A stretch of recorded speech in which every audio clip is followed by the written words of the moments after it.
Mike Smith obviously re-signed with the Oilers in free agency, 2-year deal. There's been the questions around Mikko Koskinen. He's still an Edmonton Oiler. What's the market like finding a goaltender right now? I mean, there's nothing in free agency. It has to be a trade. I mean, they could just hang on to what they have, but clearly I think they want to upgrade that position if they can. Yeah, they will. Like Koskinen, you can't move him. Nobody's taken Mikko Koskinen for that $4.5 million for a backup. Nobody's going to pay that.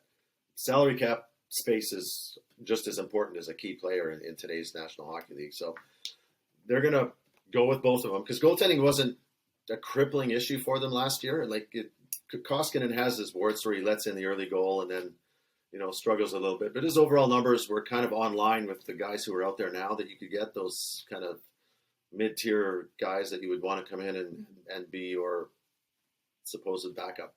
So I think they're going to go into the year and hope that Mike Smith can be kind of pretty close to what he was last year, that Mikko Koskinen could be maybe just a little bit better than he was last year. And then as the clock ticks on Koskinen's final year of his contract, by the time they get to the trade deadline, you will be able to move him because there's not going to be much money left on it. So at that point of the year, if it is a problem, they can package Koskinen and an asset and send him someplace else just, to have a little room to bring in another goalie. But my guess is they ride the two. And if things go catastrophically wrong, maybe Stalock can come in and see what he can do. But he's hardly played much in the last little while. They didn't give him much of a look last year. So cross your fingers that the same goal. I mean, it's the same goaltending tandem that got him into the playoffs 2 years in a row. So I don't think the house is quite on fire. As bad as Koskinen can make you feel sometimes when he just whiffs on the easy one 30 seconds after the opening faceoff. But even in those games, he'll buckle down a bit.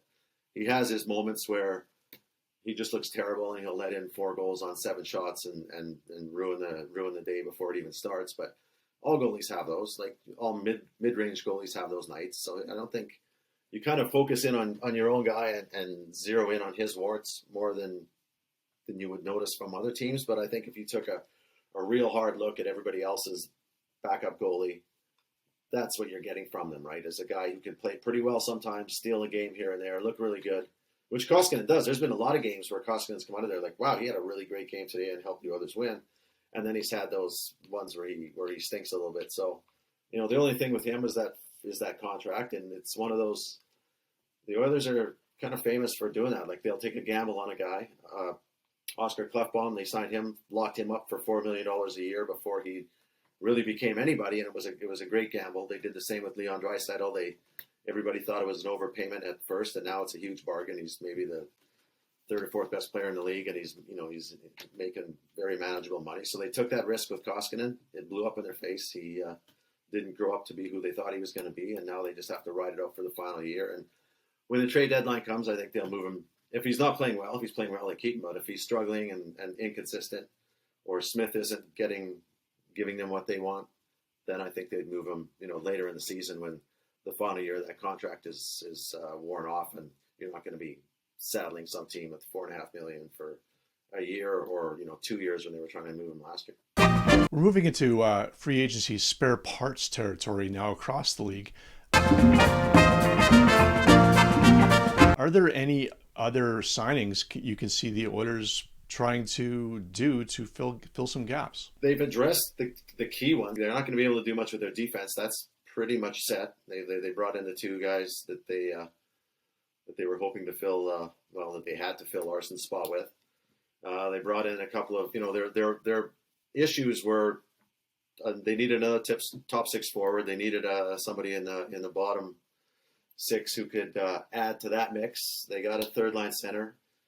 So I think most of the major holes are filled. If they get another player at this point, it won't be much that moves the needle. Their roster is pretty close to what they want it to be heading into the season, and it doesn't look bad. I think the moves help. I mean, Hyman and Foegele, and Cody Cece's no Adam Larson, but what are you going to do, right? So I think they are where they are, and that should be it. If they do anything else, it'd be pretty small. One thing we haven't touched on with this in this video series is the Ethan Bear trade I'm thinking about, and your reaction to it. The Oilers trade a still promising, I would argue still in some ways a prospect, still developing NHL defenseman for that third line forward in Warren Foegele. What's your reaction to that?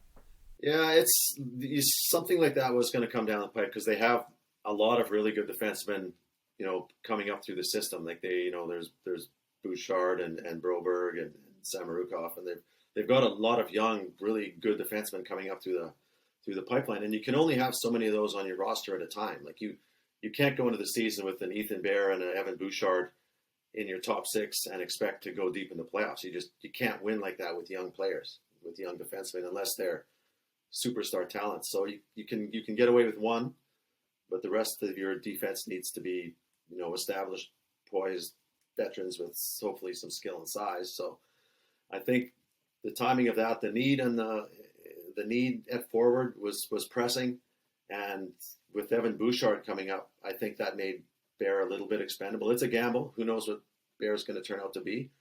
But, people say that Tyson Barrie took Ethan Bear's job. I think it was more Evan Bouchard took Ethan Bear's job. Like he was the young guy on the blue line now that they're going to watch rise up the ranks and maybe step into that, eventually top pairing, hopefully maybe by the end of this year, second pairing role that Ethan Bear would have had. But if you've got Ethan Bear and Evan Bouchard in your top four, you're 3 or 4 years, you could be really, really good, but the Oilers are in a win now situation. They need to push for a Stanley Cup this year, next year, and the year after. And I don't think Ethan Bear is that guy yet. He might be, and it might come back to haunt them. Maybe he turns out to be Jeff Petrie, but in the here and now, I think you've got Bouchard, and behind him you've got Broberg, so I don't think they're going to be hurting for skilled young defensemen. So it's a risk that they had to take. I don't know that they got as much back as you would have liked for Ethan Bear, but maybe we overvalue him. He didn't have a great year. His points were way low. He's good, not great defensively.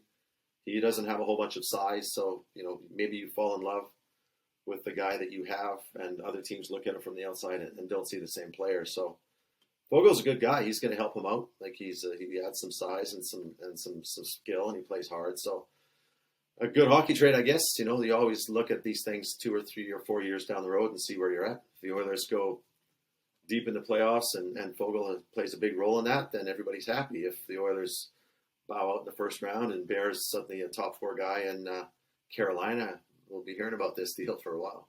Bear had his injury struggles last season, and of course 2 seasons ago was when he really shone, not dealing with the same injury that he dealt with early this past season. Yeah, they sold low. There's no question. And as you know, defensemen, they're not something you all of a sudden, you know what you have after playing 2 NHL seasons. It takes time. Darnell Nurse being one of those examples. Yeah, perfect example. Defense it took Darnell Nurse 6 years to become Darnell Nurse. So, and even he's still, like we said earlier, he's still improving year by year. So, Ethan Bear has a pretty good set of tools to begin with, and he is getting better. And yeah, the Oilers sold low. Like he had concussion issues, he had a bad year, and they traded him when his value was probably at its lowest, as opposed to waiting for him to lift that up. But then they're in that situation next year where you got to play Bouchard or Bear. Like people were grinding him because Bouchard wasn't getting much ice, but you can only play so many young defensemen on a hockey team at the same time when you're in a win now situation. If this was 3 years ago, you could say we're rebuilding and we're going to live with these guys and see where it comes out. But the Oilers are fancying themselves as a Stanley Cup contender right now.